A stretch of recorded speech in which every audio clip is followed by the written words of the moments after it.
बोलिए सद्गुरु देव की जय। सब संतन को नेमति बोलाई, चाहत चरण पखारी जी। सब संतन को नेमति बोलाई, चाहत चरण पखारी जी। सेवक चतुर लेत चरणोदक, अचल करत मैं हारी जी।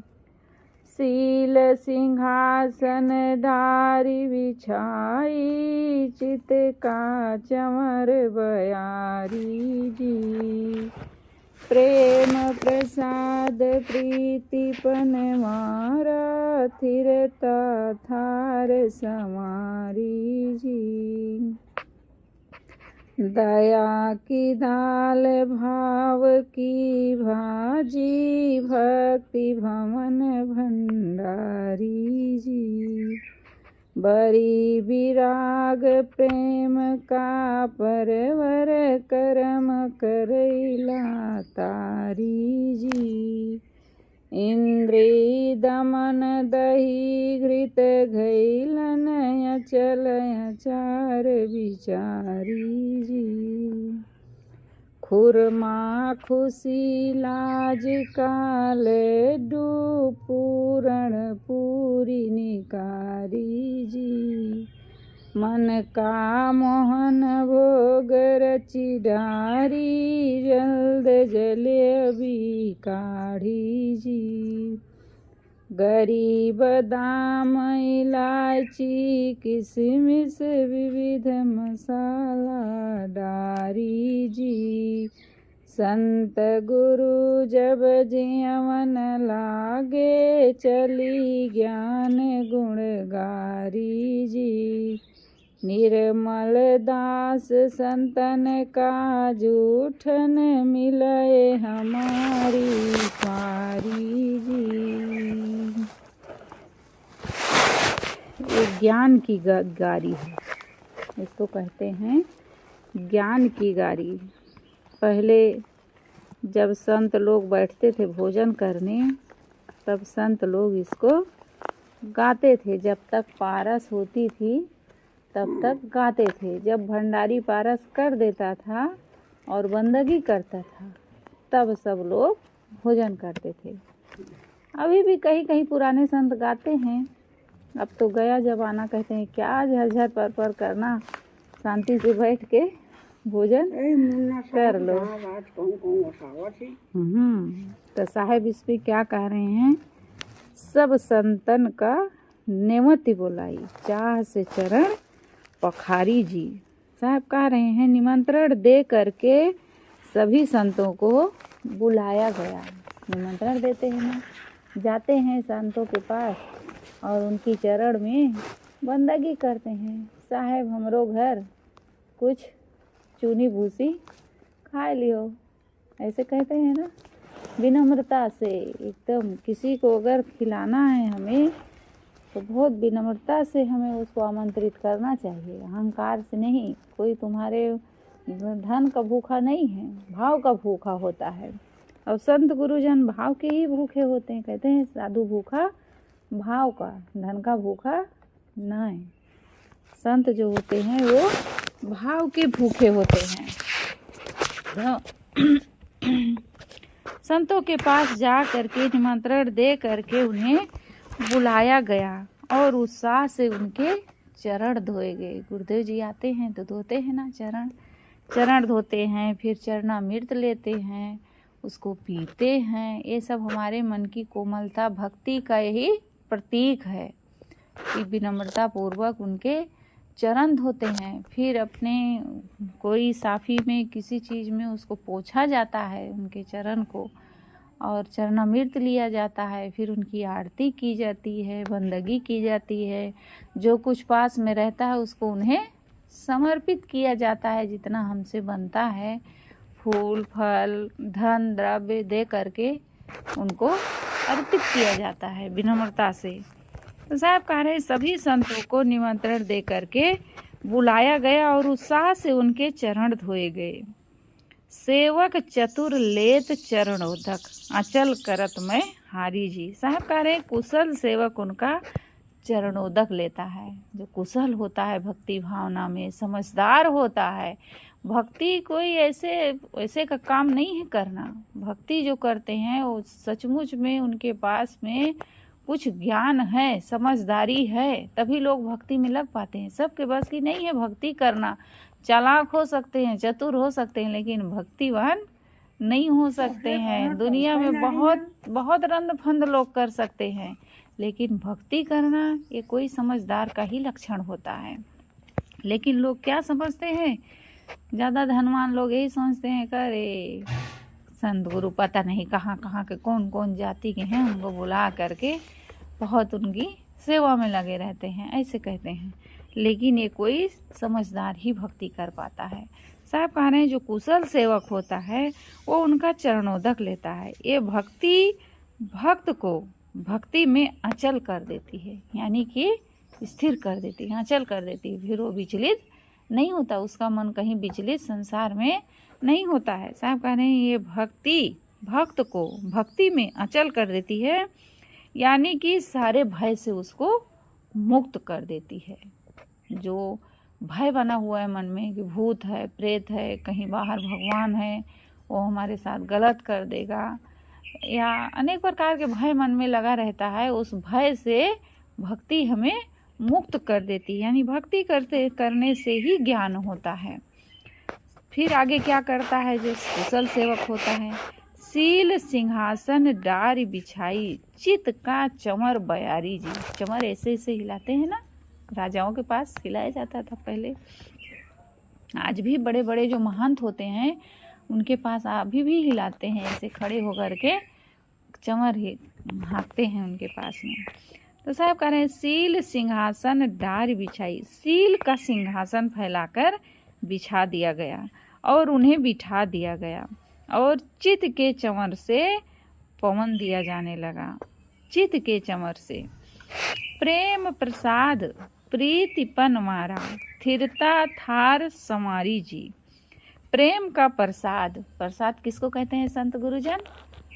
भात को, भात को प्रसाद कहते हैं ना। पारस करते हैं तो कहते हैं कि प्रसाद प्रसाद, ऐसे पहले बोलते थे संत लोग। आज तो ये सब गया जमाना। बड़े प्रेम से कहते थे साहब लोग प्रसाद। जब कुटी में मैं जाती थी भोजन करने तो साहब लोग प्रसाद प्रसाद कहते थे। रोटी को टिक्कर कहते थे, टिक्कर या फुल्की कोई कोई बोलते थे, फुल्की फुल्का, और दाल को, और सबको अलग अलग बोलते थे संत लोग। बढ़िया लगता था, बड़ा अच्छा लगता था। प्रेम का प्रसाद यानी भात, प्रीति का पनवार, पनवार किसको कहते हैं? पत्तल। प्रीति का पत्तल परसा गया, और प्रसाद, भात को प्रसाद बनाएगा। प्रसाद समझकर खाते हैं। अभी भी बहुत लोग भक्त लोग जाते हैं आश्रम में तो थोड़ा प्रसाद पा लेते हैं, ऐसे कहते हैं चलो भाई थोड़ा प्रसाद। साहब लोग भी, हम लोग भी कहते हैं चलो थोड़ा प्रसाद पा लो। तो प्रसाद जब कहो तो उठ जाते हैं खाने के लिए। ऐसे कहेंगे नहीं नहीं भूख नहीं है, नहीं खाएंगे कुछ तो खाने के लिए, तो कहेंगे नहीं नहीं नहीं खाएंगे, लेकिन नहीं थोड़ा प्रसाद ले लीजिए, तो कुछ न कुछ फिर खा लेते हैं प्रसाद के नाम पे। अगर प्रसाद ना कहो तो नहीं खाते हैं, नहीं भूख नहीं है ऐसे कहते हैं, लेकिन प्रसाद कहो तो लोग खाने लगते हैं तुरंत। तो साहब कह रहे हैं प्रेम का प्रसाद यानी भात, और प्रीति का परमार पत्तल, पत्तल परसा गया, और स्थिरता की थाली सजाई गई, स्थिरता की। दया की दाल भाव की भाजी भक्ति भवन भंडारी जी। दया की दाल हो, दाल किसकी परोसी गई? दया की, और भाजी भाव की। जब कृष्ण भगवान वहाँ जाते हैं उनके यहाँ, दुर्योधन के यहाँ, तो उसके यहाँ भोजन नहीं करते हैं। किसके यहाँ जाते हैं? विदुर के यहाँ। तो कितने भाव से विदुरानी भोजन बनाती है, तो उसमें क्या बनाए रहती है? भाजी, भाजी बनाए रहती है। तो भाजी को कितनी शौक से खाते हैं, कितने भाव से खाते हैं, क्योंकि उसमें भाव भरा हुआ था, प्रेम से वो दी गई थी। तो प्रेम में भगवान क्या खाए थे? भाजी खाए थे। साहब कह रहे हैं कि दया की दाल है और भाव की भाजी है, और इन सबको बनाने वाला भवन में स्वयं भक्ति भंडारी है। भक्ति ही भंडारी है। बरी विराग प्रेम का परवर, कर्म करेला तारी जी। बैराग की बरी, बरी जानती हो किस चीज की बनती है बरी? बरी उसको भी कहते हैं कि सोयाबीन खिलाते हैं। सोयाबीन खिलाते हैं ना खाने के लिए, बरी, सोयाबीन बरी लाते हैं ना। हाँ, और छत्तीसगढ़ में कैसे बनाते हैं? वो कुम्हड़ा होता है ना, सफ़ेद सफ़ेद वाला, यहाँ पुजऊ कुम्हड़ा कहते हैं, वहाँ उसको रखिया कुम्हड़ा कहते हैं। तो उसको ऐसे किस के दाल भिगा के पीस के उसमें मिला देते हैं, फिर उसको धूप में छोटा छोटा सुखा देते, फिर आलू के साथ बनाते हैं, आलू और बरी की सब्जी। तो साहब कह रहे हैं बैराग की बरी बनाई गई। संतों के यहाँ किसकी बरी बनती है? बैराग की। और प्रेम का परवर और कर्म का करेला तला गया। कर्म करेला तारी जी। इंद्री दमन दही घृत घैलन, अचल अचार बिचारी जी। इंद्रियों का दमन दही है, यानी इंद्रियों को रोक लेना ये दही है। संत गुरुजन क्या करते हैं? अपने मन और इंद्रियों को साध लेते हैं, उसको अपने बस में कर लेते हैं। तो साहब कह रहे हैं इंद्रियों का दमन दही है और मन का समन घी है। मन को समन कर लेते हैं। दमन का अर्थ है कि रोक लेना, और समन का अर्थ है इच्छा ही न होना। जैसे हम बाजार गए, अब मन हो रहा है ये चीज़ ले ले, और पैसा नहीं है तो मन को रोकना पड़ा, पैसा नहीं है कैसे ले लेंगे, तो वहाँ रोकना पड़ा, तो क्या हो गया? दमन हो गया। और हमारे पास पैसा नहीं, हमें उसके लिए सोचना ही नहीं है, हमें लेना है, हमें रोकने कोई तुक ही नहीं वहाँ, यानी मन का समन हो गया, इच्छा ही नहीं हुई उसको लेने के लिए। तो साहब कह रहे हैं मन का समन घी है और इंद्रियों का दमन दही है, और श्रद्धा का घैलन, घैलन यानी घड़ा, घड़े में भरकर रखे हुए हैं, और अविचल स्वरूप विचार चटपटा आचार है। अपनी आत्मा का विचार करना, अपने स्वरूप का विचार ही क्या है? चटपटा आचार है। अचल आचार बिचारी जी। खुरमा खुशी लाड का लाज का लड्डू, पूरण पूरी निकारी जी। खुशी का खुरमा बनाया गया। संत लोग, खुशी ही तो खुरमा है। अगर मन भीतर खुश है तो हम लड्डू खा रहे हैं, खुश है तो, और खुश नहीं है लड्डू खा करके भी हम क्या खा रहे हैं? जहर खा रहे हैं। साहब कह रहे हैं खुशी का खुरमा बनाया गया और लाज का लड्डू बनाया गया, और पूर्ण संतोष की पूड़ी छानी गई। पूरण पूरी निकारी जी। मन का मोहन भोग रच डारी, जल्द जलेबी काढ़ी जी।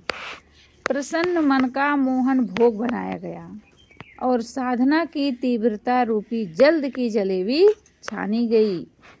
गरी बादाम इलायची किशमिश विविध मसाला डारी जी। इन व्यंजनों में अनेक सद्गुणों के, सद्गुण क्या है? दया, क्षमा, संतोष, विवेक, वैराग, भक्ति, इसी का ये सद्गुण है हमारे। और ये मसाला है, कौन से मसाला? गरी बादाम इलायची किशमिश, हमारे सद्गुण ही ये विविध प्रकार के मसाले हैं। साहब कह रहे हैं ये जो व्यंजन बनाए गए, लड्डू पूड़ी सब, इसमें इन सद्गुणों के मसाले डाले गए, दया, क्षमा, संतोष, विवेक, वैराग, भक्ति के। साहब कह रहे हैं गरी बादाम इलायची किशमिश विविध मसाला डाली गई, यानी कि सद्गुणों के गरी बादाम इलायची किशमिश आदि अनेक मसाले डाले गए। फिर क्या हुआ? अब तो सब पूरा हो गया। तो संत गुरु जब जीवन लागे, चली ज्ञान गुण गारी जी। जब संत गुरु जन भोजन करने लगे बैठ करके, तब ज्ञान और सद्गुणों के गाली गीत चलने लगे। गाते हैं ना संत लोग बैठ के, आप तो नहीं गाते हैं। साहब कह रहे हैं अब देखिए अंतिम में क्या होता है? निर्मल दास संतन का जूठन मिले हमारी पारी जी। निर्मल साहब कहते हैं, संत गुरुओं के भोजन कर लेने के बाद जब मुझे भोजन की बारी आए तो मुझे उन्हीं संतों का जूठन मिल जाए। कितनी भक्ति है, कितना मतलब संत गुरुजनों के प्रति भक्ति भावना होती है, तब उद्धार होता है अम्मा, ऐसे उद्धार होने वाला नहीं है। तो साहब कह रहे हैं जब संत गुरुजन भोजन कर ले तो उसके बाद में जब हमारी बारी आए तो फिर हमें उन्हीं संतों का जूठा मिल जाए और उसी से मैं अपना पेट भर लूँ। संत गुरुजन का प्रसाद मिलता है तो कितनी शौक से खाते हैं। जब गुरुदेव जी के पास से थाली लाते हैं तो सब लोग दौड़ते हैं, हमें भी हमें भी हमें भी। तो मतलब एक भाव होता है, हमारी भक्ति भावना का परिचय है। तो श्री निर्मल साहब प्रखर ज्ञानी, बालपन के बैरागी तथा फक्कड़ संत थे, परंतु दूसरी तरफ कितने लोग चतुर थे, परंतु गीत गारी के नाम से जाना जाता है। प्रस्तुत गीत ये गारी के नाम से जाना जाता है। ये गारी के नाम से एक इसको बनाए हैं। अवध क्षेत्र में विवाह में वर के साथ बाराती आती है। जब दूल्हा आता है इधर अवध क्षेत्र में तो लोग गारी गाते हैं ना। राम भी जब गए थे ससुराल अपने शादी में तो वहाँ भी उनको गारी गाई थी स्त्रियाँ। तो क्या गारी गाई थी? खीर खाए पैदा सुत करती पतकर कछ नहीं कामा। यहाँ की स्त्रियाँ तो इतनी होशियार है कि खीर खा के पैदा कर देती हैं बच्चों को। उनको भी गारी मतलब गाई गई थी। तो ये जो गारी है एक अवध क्षेत्र में विवाह में वर के साथ जब बाराती आती है और कन्या के घर उतरती है तो दूसरे दिन बाराती जब भोजन करने बैठते हैं तब स्त्रियां पर्दे के भीतर बैठकर ढोल बाजा के साथ में गाती हैं। अब तो नहीं गाती होंगी, अब नहीं गाती होंगी, पहले गाती थी, अभी भी कहीं कहीं गाते ही होंगे। पहले एक दो गीत भक्ति भावना पर गाती हैं, उसके बाद अश्लील गाती हैं, असभ्य असभ्य शब्दों का उपयोग करती हैं। ऐसे नहीं करना चाहिए, बढ़िया अच्छी अच्छी गीत गाना चाहिए, गारी गीत। तो उसके बाद वर तथा उसके पिता संबंधी नाम गोत्र सबका ले करके उनकी बहन को माँ को सबको असभ्य सभ्य शब्दों से उपयोग करती हैं, फिर गाली देती हैं। तो साहब कह रहे हैं कि उसके बाद वर तथा उसके पिता तथा संबंधियों के नाम गोत्र आदि के साथ जोड़ कर अश्लील गीत चलता है। बराती उसका आनंद लेने के लिए धीरे धीरे भोजन करते हैं। बहुत लोग होते हैं यहाँ सभ्य, तो वो लोग और धीरे खाते हैं और मज़ा लेते हैं कि दो कितनी गाली दोगी। और कोई सब भी इंसान होते हैं तो उनको पसंद नहीं आता है, उठ जाते हैं, खाते नहीं हैं ठीक से। तो किसी किसी को यह अश्लील गीत कटु भी लगता है। संत उसी ध्वनि में गारी गीत बनाते हैं, मतलब उसी धुन में एक गारी गीत बनाए हैं साहेब जी, जो भक्ति और ज्ञान का प्रेरक है। ये गारी जो है हमें कहाँ ले जाती है? ज्ञान की ओर ले जाती है। साहब क्या गा रहे हैं? सब संतन का नेवति बोलाई, चरण से चाह पखारी जी, चाह से चरण पखारी जी। सभी संतों को प्रेम से निमंत्रण दिया गया, बुलाया गया और फिर उनको प्रेम से उनके चरण धोए गए, चरणामृत लिए गए, उनकी आरती पूजा की गई। फिर उनको प्रेम से किस प्रकार भक्ति भावना से भोजन बनाया गया, कितने सद्गुणों से, कितने भाव से बनाया गया, तब संतों को खिलाया गया। और फिर अंत में उनका प्रसाद लेना चाहिए संत गुरुजनों का, सबका नहीं लेना चाहिए। जो स्थितिवान संत हैं, जो ज्ञान वैराग्यवान हैं, जो रहनी संपन्न हैं, जो स्वयं अपना कल्याण कर चुके हैं, उनका प्रसाद लेना चाहिए, उनके चरण धोना चाहिए। तिनको चरणोदक सही तिनको महाप्रसाद।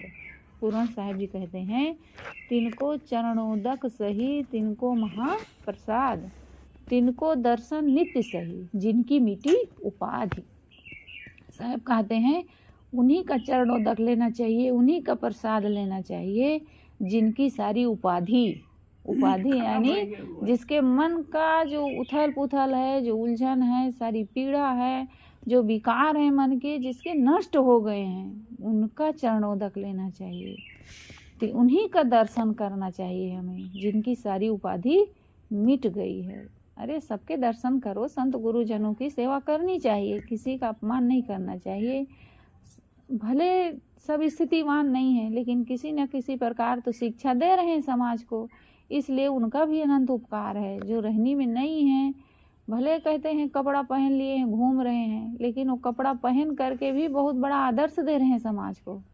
आदर्श तो दे ही रहे हैं, भले कपड़ा ही पहने हैं, नहीं है उस स्थिति में, लेकिन फिर भी वो कुछ न कुछ आदर्श समाज को दे रहे हैं, अच्छी सीख तो दे ही रहे हैं। उनको देख करके एक मन में अच्छा भाव तो आता है कि हाँ साहेब हैं, बच्चे हैं, देख करके खुश हो जाते हैं। एक जगह मैं गई थी तो भगत लोग कह रहे थे, साहेब ऐसे लोग आ जाते हैं कि इन लोगों को सेवा करने से क्या मतलब है, ये सब घर में ले जाते हैं, देते हैं, अब कोई अच्छा संत आता ही नहीं है। तो अच्छे संतों को कहाँ इतना समय है कि वो आएंगे, क्योंकि अब इतना लोग बुलाते हैं दूर दूर, अच्छे संतों को समय नहीं मिल पाता आने को। अब वैसे लोग फ्री हैं तो लोग आते रहते हैं घरों में, लेकिन उनके आने से कम बच्चों का संस्कार तो बना है कि हाँ साहेब घर में आए हैं, हमारे बंदगी करना सीख रहे हैं, साहेब की सेवा करना सीख रहे हैं, कुछ तो जान रहे हैं। और अगर तुम उनकी सेवा करना छोड़ दोगे तो अच्छे संत को तो बुला नहीं पाओगे और जल्दी से आ नहीं पाएंगे। और वो कम से कम समय समय से आ करके भक्ति भावना तो भर रहे हैं, भजन गा रहे हैं, कुछ अच्छी बात बता रहे हैं, या नहीं भी बता रहे हैं तो भी देख करके तो मन अच्छा लग रहा है, बच्चों को तो लगता है। तो ऐसे बच्चों को तो संस्कार अच्छा मिल रहा है। मैं कही तो कहते हैं जो कुछ गंधी दे नहीं तो भी बास सुवास, अगर वो कुछ गंधी नहीं देते सुगंधी तो भी कुछ न कुछ तो अपना प्रकाश देते ही हैं। शरण तो आयो दीन दयाल, कहा कहो मन भजत विषय को तजत नहीं जंजाल। आशा तृष्णा कनक कामनी मारत उर में भाल। ज्ञान विराग भक्ति सतसंगत हरण किया कलिकाल। जो कुछ धर्म कर्म शुभ साधन हरे अमोलिक लाल। कपट दंभ छल छिद्र न छोड़त है मन कठिन दलाल। कुपथ कुचाल कुमत कुटिलाई तकै पराया माल। जहाँ देखो तहाँ भक्षक सब हैं रक्षक तुम ही कृपाल। निर्मल दास कपटी मन मेरा बोलत वचन रसाल। भाल यानी भाला, रसाल मीठा। शरण तब आयो दीन दयाल, हे दुखियों पर दया करने वाले गुरुदेव, मैं कहाँ आया हूँ, तुम्हारी शरण में आया हूँ। आप ही दुखियों पर दया करने वाले हैं, कृपालु हैं, आप ही दुखों से छुड़ा सकते हैं, और कौन है दुनिया में छुड़ाने वाला। साहब कह रहे हैं शरण तब आयो दीन दयाल, हे दीन दयाल दुखियों पर दया करने वाले गुरुदेव, मैं आपकी शरण में समर्पित हूँ। क्या कहूँ मन भजत विषय को तजत नहीं जंजाल। मैं क्या कहूँ, मेरा मन जो है वो किसका भजन करता है, विषयों का चिंतन करता है, संसार का चिंतन करता है, आपके ज्ञान का चिंतन नहीं करता है। गुरु के ज्ञान का चिंतन कहाँ मन करता है, संसार का चिंतन ज़्यादा करता है, संसार में ज़्यादा दौड़ता है। कहा कहो मन भजत विषय को, ये जो मन है किसका भजन कर रहा है, संसार के प्राणी और पदार्थों का, विषयों का भजन कर रहा है, काम का, क्रोध का, लोभ का, मोह का, जिससे हमारा दुख और बढ़ता जाए। साहब का कहूँ मन भजत विषय को, ये मन मेरा जो है वो विषयों का ही चिंतन करता है। तजत नहीं जंजाल, ये भोग प्रवृत्ति के जंजाल को छोड़ता नहीं है, उसी में फिर दौड़ दौड़ करके ललचाता रहता है, दौड़ता रहता है। आशा तृष्णा कनक कामनी मारत उर में भाल। देखिए कैसे का साहब कहने हैं, एक कंचन कामनी और कंचन के भोगों की आशा तृष्णा के भाले हृदय में मारता रहता है, हृदय में पीड़ा देता रहता है। ज्ञान विराग भक्ति सतसंगत हरण किया कलिकाल। मन के विकारों ने क्या किया, स्वरूप ज्ञान वैराग भक्ति और सत्संग को छीन लिया है। ये जो हमारा मन का विकार है, ये क्या किया है, स्वरूप का ज्ञान वैराग भक्ति सत्संग सब कुछ छीन लिया है। उसमें ये नहीं जाने देता है, मन को अच्छी जगह नहीं लगने देता है।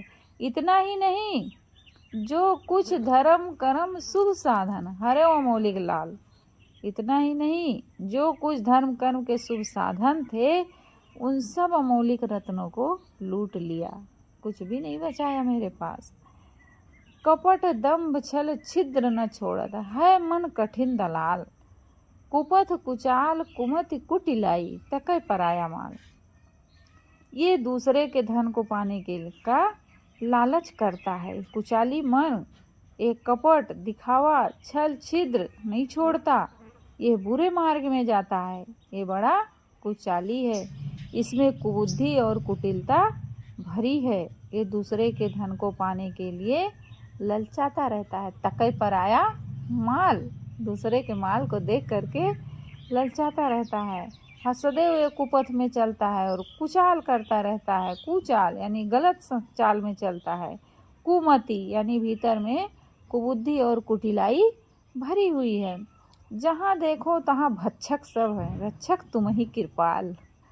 देखिए साहब का मन में कितना ज्ञान से, कितना भक्ति से, कितना संत गुरु के प्रति भावना कितनी भरी है साहब के मन में। जहाँ देखो तहाँ भक्षक सब है। हे गुरुदेव, मैं जहाँ जहाँ देखता हूँ सब भटकाने वाले और पतित करने वाले दिखते हैं। पूरी दुनिया तो हमें भटकाने वाली है मोह माया में। कोई उससे ऊपर उठाता है? कौन बताता है कि मोह माया से ऊपर उठो? केवल संत गुरु कि तुम्हारा काम आने वाला नहीं है जिनमें तुम मोह कर रहे हो। शरीर तक बस सब साथी हैं, उसके बाद कोई साथ देने वाला नहीं है। और संत गुरुजन ही हैं जो हमें मोह माया से दूर करते हैं और कहते हैं कि धर्म कर्म करो जीवन में, मोह माया में मत लिपटो, क्योंकि अंत में तुम्हारा साथी क्या बनेगा? तुम्हारा किया हुआ अच्छा कर्म बनेगा। जो धर्म की कमाई किए हो वही तुम्हारा साथ देने वाला है। साहब कह रहे जहाँ जहाँ देखता हूँ सब भटकाने वाले और पतित करने वाले दिखते हैं। हे कृपालु, मुमुक्षु के केवल आप ही रक्षक हैं। केवल मुमुक्षु का अर्थ क्या होता है? मोक्ष की इच्छा वाला। मोक्ष यानी दुख से छूटने वाला। जो दुख से छूटना चाहता है उसके केवल आप ही रक्षक हैं। साधक कहता है कि मेरा मन कपटी है। निर्मल दास कपटी मन मेरा। साहब कह रहे हैं कि ये जो दास है ये मेरा मन जो है ये कपटी है। साधक का जो मन है, साधक कह रहा है इसमें, निर्मल साहब कह रहे हैं कि मेरा मन जो है ये बड़ा कपटी है। ये बात तो मीठी करता है परंतु अहंकार से भरे रहता है। बातें तो मीठी कर देता है ऊपर ऊपर, लेकिन उसमें भी उसके भीतर अहंकार भरा रहता है। शरण तब आयो दीन दयाल। हे गुरुवर, हे दुखियों पर दया करने वाले, दीनों के दयाल, मैं आपकी शरण में समर्पित हूँ। और मेरे मन की यही चाल है कि ये सदैव विषयों का चिंतन करता रहता है। ये कभी छोड़ना नहीं चाहता। आशा, तृष्णा, तनक, कामनी, ये सब जीवन में हमें दुख देते रहते हैं और इन्हीं में मैं भूला रहता हूँ। ये ज्ञान, भक्ति, विराग, सत्संग सब का हरण कर लिए हैं। हमारे मन के जो विकार हैं, ये ज्ञान, भक्ति, विराग, सत्संग सब का हरण करके हमें धर्म कर्म सब से हमें छुड़ा दिए हैं। अब हमारा जीवन दुखों में पड़ा हुआ है। जहाँ देखता हूँ वहाँ सब केवल मेरे भक्षक हैं, कोई हमारा रक्षक नहीं दिखता है। हमारा रक्षक कौन है? हमारे संत गुरुजन हैं, जो दुखों से मुक्त हो गए हैं, जो बंधनों से छूट गए हैं, वही हमें बंधनों से छुड़ा सकते हैं। जो बंधनों से छूटा है वही हमें बंधनों से छुड़ा सकता है। जो बंधा है वो कैसे हमें छुड़ाएगा? वो तो वही में फंसाएगा। जय जंजाल फंसे पितु माता, पुत्र फंसावे कई कुशलाता। माता पिता भी जिस जंजाल में फंसे रहते हैं उसी में बच्चों को फंसाते हैं, क्योंकि अब क्या करें, उनका कर्तव्य भी है। और कहीं कोई माता पिता होते हैं समझदार, भक्ति करते हैं कि जो चाहते हैं कि हमारे बच्चे संत बन जाएं, साधु बन जाएं, वैराग्य जीवन ले लें। नहीं तो किसी के माता पिता नहीं चाहते हैं कि हमारा बच्चा साधु बने। अगर साधु बने तो क्या कहते हैं? ये तो कुल को नाश कर दिया, डुबा दिया, ये कुलबोरन है, ऐसे कहते हैं ना, कुलबोरन कहते हैं। ये तो कुल को डुबा दिए, सब नाश कर दिए, हमारा सत्यानाश हो गया, निर्वंश हो गया, ऐसे बोलते हैं लोग। तो साहब कह रहे हैं, हे दीनदयाल, मुझे अपने चरणों में लगा करके मुझे दुखों से मुक्त कर दो, अन्यथा हमें कोई दुखों से छुड़ाने वाला नहीं है। बोलिए सद्गुरुदेव की जय।